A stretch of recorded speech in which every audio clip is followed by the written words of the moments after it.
ನೋಡಿ ಫ್ರೆಂಡ್ಸ್, ಈ ಥರ ಸಾಂಬಾರು ಮುದ್ದೆ, ಅನ್ನ, ಚಪಾತಿಗೆಲ್ಲ ತುಂಬಾ ಚೆನ್ನಾಗಿರುತ್ತೆ. ಈ ಸಾಂಬಾರು ಯಾವ ಥರ ಮಾಡೋದು ಅಂತ ನೋಡ್ಕೊಬರೋಣ ಬನ್ನಿ ಫ್ರೆಂಡ್ಸ್. ಸಾಂಬಾರು ಮಾಡೋಕ್ಕೆ ಬೆಂಡೆಕಾಯಿ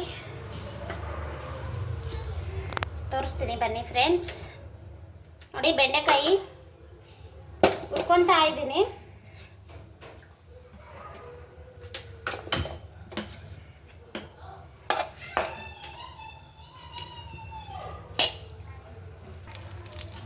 ಫ್ರೆಂಡ್ಸ್, ಬೆಂಡೆಕಾಯಿ ಸ್ವಲ್ಪ ಒಂಚೂರು ಎಣ್ಣೆ ಹಾಕ್ಕೊಂಡು ಹುರ್ಕೊತಾ ಇದ್ದೀನಿ.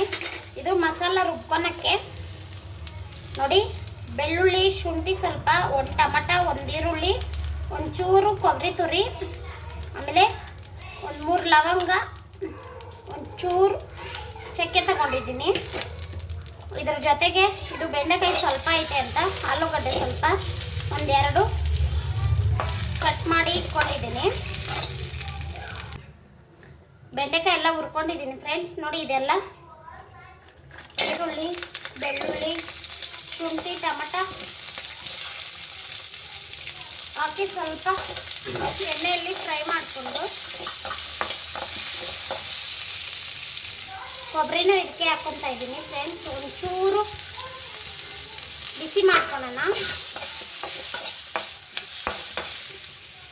ಇದಕ್ಕೆ ಒಂಚೂರು ಧನಿಯಾ ಪುಡಿ 1-2 ಸ್ಪೂನ್ ಹಾಕ್ಕೊಂಡು ಎಣ್ಣೆಯಲ್ಲೇ ಈ ಥರ ಫ್ರೈ ಮಾಡಿಕೊಂಡ್ರೆ ಘಮ ಘಮ ಅಂತ ತುಂಬ ಚೆನ್ನಾಗಿರೋ ಸ್ಮೆಲ್ ಬರುತ್ತೆ ಫ್ರೆಂಡ್ಸ್. ಈ ಥರ ಮಾಡಿಕೊಂಡು ಆಮೇಲೆ ಮಿಕ್ಸಿಗೆ ಹಾಕ್ಕೊಳ್ಳಿ, ತುಂಬ ಚೆನ್ನಾಗಿರುತ್ತೆ.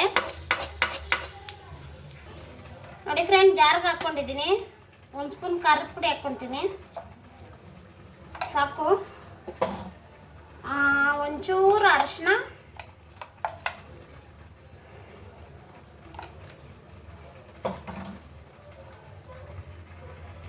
ಕೊತ್ತಂಬರಿ ಸೊಪ್ಪು ಹಾಕ್ಕೊಂಡು ನುಣ್ಣಗೆ ರುಬ್ಕೊಂಬರೋಣ ಫ್ರೆಂಡ್ಸ್.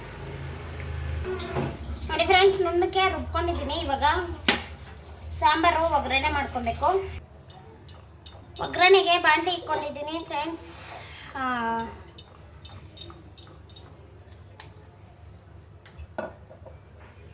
ಎಣ್ಣೆ ಕಾದ್ಮೇಲೆ ಈರುಳ್ಳಿ, ಕರಿಬೇವಿನ ಸೊಪ್ಪು ಹಾಕ್ಕೊಂಡು ಇದು ಸ್ವಲ್ಪ ಕಲರ್ ಬಂದಮೇಲೆ ಈರುಳ್ಳಿ ಎಲ್ಲ ಫ್ರೈ ಆಗಿದೆ. ಸಾಂಬಾರು ಹಾಕ್ಕೊಂಡು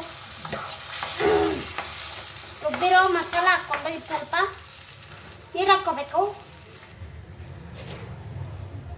ಇದಕ್ಕೆ ಒಂಚೂರು ಉಪ್ಪು ಹಾಕ್ಕೋಬೇಕು. ಉಪ್ಪು ಹಾಕ್ಕೊಂಡು ಇದು ಕುದಿ ಬರಬೇಕು ಫ್ರೆಂಡ್ಸ್. ಕುದಿ ಬಂದಮೇಲೆ ಹುರಿದಿರೋ ಬೆಂಡೆಕಾಯಿ ಮತ್ತು ಆಲೂಗಡ್ಡೆ ಹಾಕ್ಕೊಬೇಕು.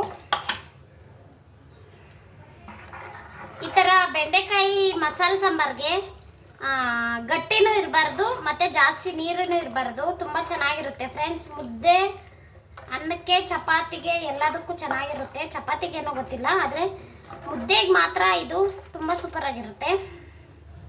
ನೋಡಿ ಫ್ರೆಂಡ್ಸ್, ಕುದೀತಾ ಇದೆ. ಕಟ್ ಮಾಡ್ಕೊಂಡಿರೋ ಆಲೂಗಡ್ಡೆ, ಆಮೇಲೆ ಬೆಂಡೆಕಾಯಿ. ಇದೊಂದು 10 ನಿಮಿಷ ಬೆಂದೋಗುತ್ತೆ.